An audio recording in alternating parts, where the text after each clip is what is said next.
Nelson. And I'm Divine. And today we are going to be reviewing Let It Go by Calonita. But before we start, how you guys been doing this week? As for us, we've been doing great! Having fun and doing book reviews for you guys. So as we said, we are going to be reviewing Let It Go by Calonita. Calonita is a famous American author who has written a lot of books. She also has a records label named Dreamscape Media. So let me read you guys the blurb so you have a little idea of what the book is about. Following the unexpected death of her parents, Elsa finds herself the sole ruler of Arendelle, and mysterious powers begin to reveal themselves. Elsa starts to remember fragments of her childhood that seem to have been erased. Pieces that include a familiar-looking girl. Determined to fill the void she has always felt, Elsa must take a harrowing journey across her icy kingdom to undo a terrible curse and find the missing princess of Arendelle. Now, Divine, before I get into the book, I want to ask you, you've seen the cover, I've read the blurb, what do you think is going to happen in this book? I feel like that, Elsa, they're talking about Elsa, and, since she, Mysterious powers is probably ice powers. Yes. And probably, maybe the girl that was there, that she's been familiar. If you've seen Frozen 2, I think I saw in the trailer that same girl who looked like that. So, you're kind of on the right track, but kind of not on the right track. Now, as you can see, you might be thinking, Let It Go? Let It Go? How about the movie? You might pick this book out and be like, oh, but I've already watched the movie. This book is different, because this book is one of the many books of Twisted Tales. Oh wait, I see it right here. Yes, a frozen Twisted Tale. A Twisted Tale is a book, well, that is the same as basically a Disney movie, just a bit twisted. For example, this Twisted Tale is quite different. This Twisted Tale makes you think. There's also always questions, like, what if this happened? This one is, what if Elsa and Anna never met? Which means that the familiar face, the mysterious girl, was Anna. Right here. Now this book is different. It's not your normal Let It Go, where you have Elsa and Anna. They're not really getting along because of Elsa's powers. This book is very different. It is very mysterious and intriguing, although it has some moments where it's not really good for little kids. For example, the real Frozen movies are kind of rated around 6, 3 and over, whereas I believe this book would be rated a bit above that. The reason why is because of all the moments you have. It starts off with a little girl named Elsa, who's an only child in this big Arendelle kingdom, with her and her parents. She doesn't have ice powers then, and she's just a normal girl who's destined to be the new queen of Arendelle. One day, though, her parents die in a very bad accident, the same as the boat scene if you have seen Frozen. They die, and then she starts crying and feels a force in her. She starts crying and feeling sad, and then she just shoots out ice, out of nowhere. She doesn't know what was going on with her. She was just shooting out ice. She was wondering, how could this happen? She didn't know what was really actually going on with her. I'm going to pause on Elsa for now and go on to Anna. Anna is this girl who lives with her own little family in the bakery. She's a very nice, happy and charming girl, and she didn't even know that she was the heir to one of the thrones. She didn't know she was a princess. She thought she was just this normal girl. Her mother, Queen Iduna, did come and visit her, but visited her as another lady named Freya. She was a very nice lady. She didn't know she was the queen. It was just very nice, very chilled, very everything. Anna and Elsa didn't even know they had siblings, which was very shocking to me. Then it came. Different little memories came to both of them. Memories of a child, memories of the castle, memories of different things. Elsa was determined to find out what these mysterious and weird memories were. Her parents left her a note in this secret place, and she read it, and she didn't really have that much time to read it, but she read a bit of it. Then she was thinking, so that now that I've read this letter, well, nearly finished reading this letter, is this what is actually happening in my past? She just tried to read the letter, but because it was her coronation, she didn't really get to finish it. If you watched the Frozen movie, you would have known that Elsa got really angry and shot out ice. But this time it wasn't really because of Anna. She shot out ice and everyone thought she was a monster. Very scary and everything. They didn't really know what actually happened to her. I don't want to like spill out any more of the book because I want you guys to read it. So that's what I'm just going to say about the book. So I like this book because of how different it is to the movie. Because when you pick up this book, you're going to think, oh, it's just a tale of two sisters, Elsa and Anna, and how, well, they just come together and everything. But no, you actually get really surprised with what's going to happen. Very intriguing, mysterious, as I've already said.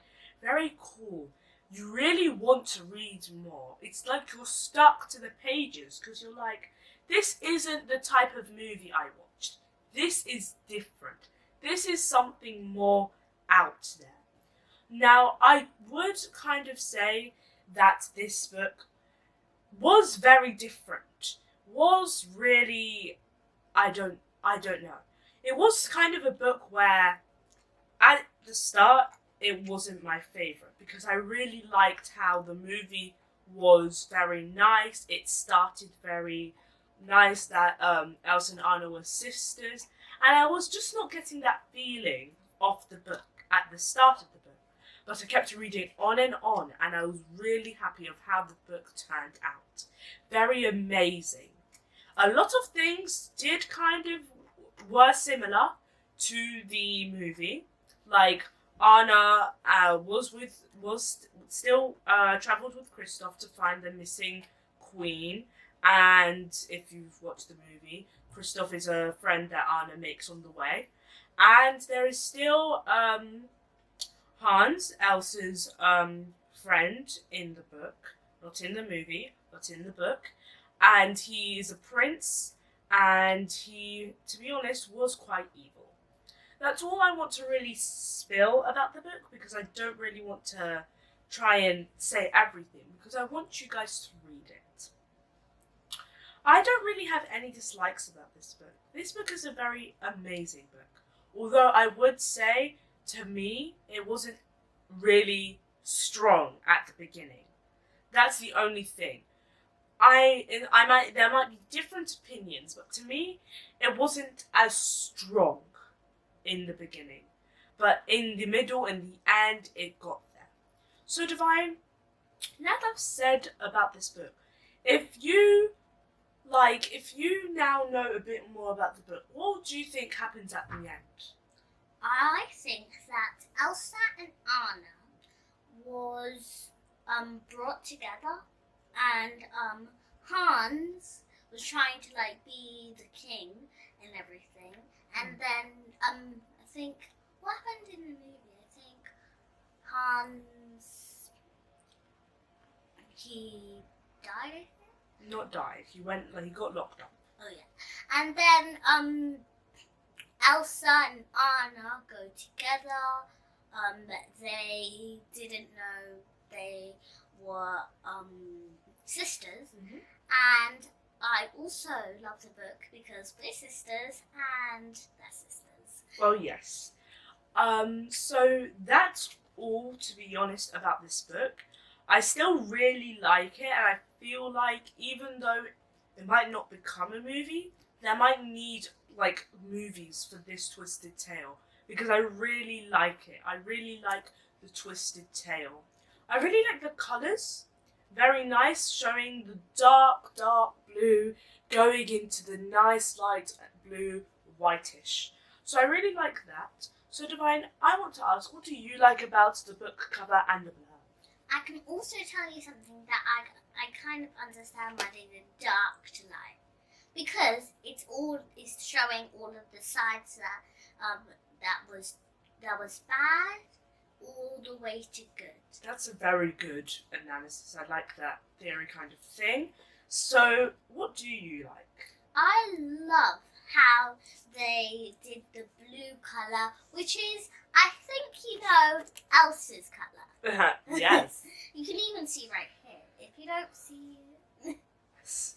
But I also think what they could have done is maybe a little bit of pink and purple, so it can show a little bit of Anna's side. I like how you're thinking artistically. How you're not only thinking, oh, this blurb is beautiful. How you're thinking what they could have added to make it better. I really like how you've done that. And that's a really good idea, to be honest, to have a bit of Anna, a bit of Elsa. That would have been really good. Mm-hmm. Now, this book is different to the other books, because this book was also named Conceal, Don't Feel. Now, basically, in Conceal, Don't Feel is the exact same thing, just that this book is very special. I managed to get my hands on the special edition of Conceal, Don't Feel named Let It Go, which has a secret bonus chapter that Conceal, Don't Feel wouldn't have. And I was like so excited that, wow, if I didn't get this book, I would have never known the bonus chapter.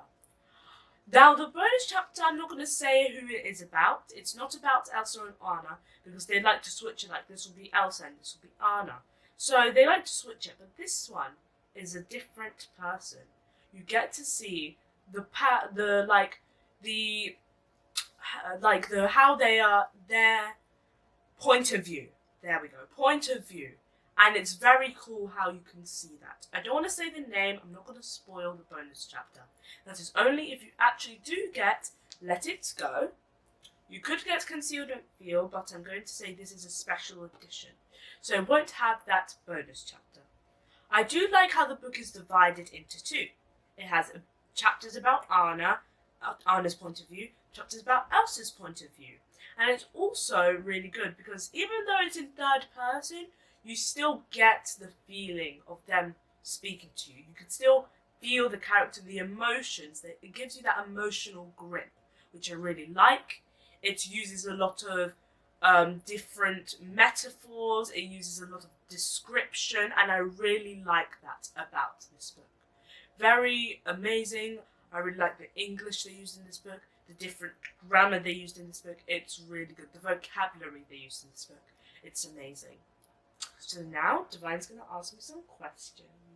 Okay, my first question, but let it go. You've been saying you think it should be for a bigger other thing. So what rate would you do it for? You mean like age? Yeah. Okay. So I would rate this for 9 and over. Now that's a big gap between 3 and 9, 6 and 9.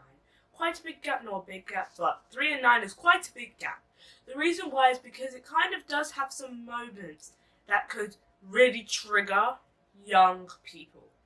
And sometimes they use different vocabulary, and I just feel like this is a book for older people to enjoy. For example, when I was younger, I used to love Elsa and Frozen. I used to love Elsa and Anna, but people grow. And I kind of did grow out of it. However, when I read this book, I felt like this is good because it still shows another side for people who've grown out of Elsa and Anna to see what it could have been like. I really like how this one shows that you can still have an older version of Elsa and Anna, which I really like. So that's why I would recommend it for 9 and over. That means I have to wait 2 years. Okay, your second question. How many stars would you give? I would give it 5 stars. The reason why I would give it 5 stars is because it's an amazing book. Very amazing book. I know I did say that at the start wasn't that strong, but when you get to the real core, the real place where you're intrigued, that's where it gets you. And I really like this book. I know I did say the start wasn't my favourite, but still, it's a really good book, and I still believe that it'll be nice to read. And I like how it doesn't only have to be girls who read this book. Boys can read this book, and it's actually really good, because I feel like there's a lot of times where Frozen is more classified as a girls thing, when I feel like this book can be for girls and boys. I meant how many snowflakes would you give it? Okay, my second question. Third? What is the difference about The movie and the book? Yeah. Okay, that's a good question. The difference is quite a lot. Of course, there's a very large and obvious difference that Elsa and Anna have never met each other. There's also differences like Elsa and Hans in the movie. They don't really talk to each other. Haven't really met each other. Whereas in the book, Elsa and Hans kind of liked each other, which was very different for me. And I was like, oh no.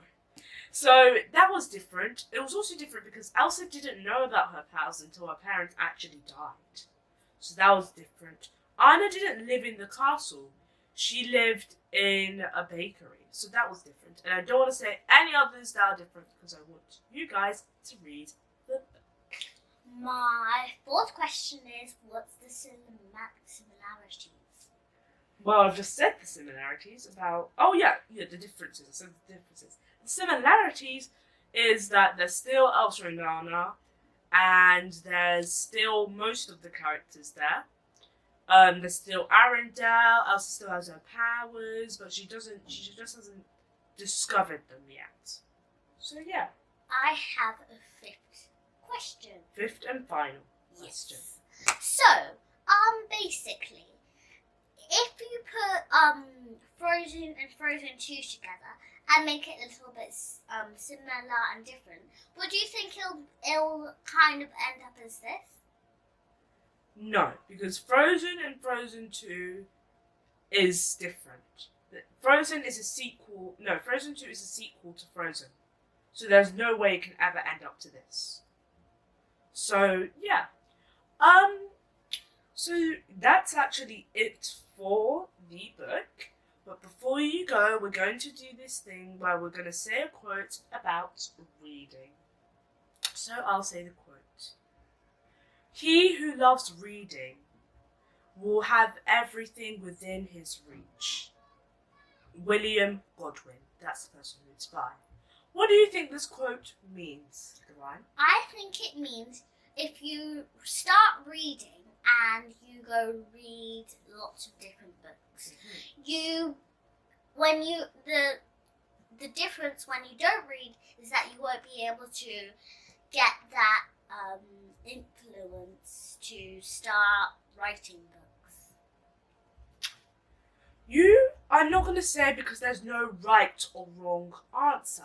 As all of us are different, we have different opinions. So I'll say I like the grammar used, I like how you said things, but because there's no right or wrong answer to this, I'll say what I think.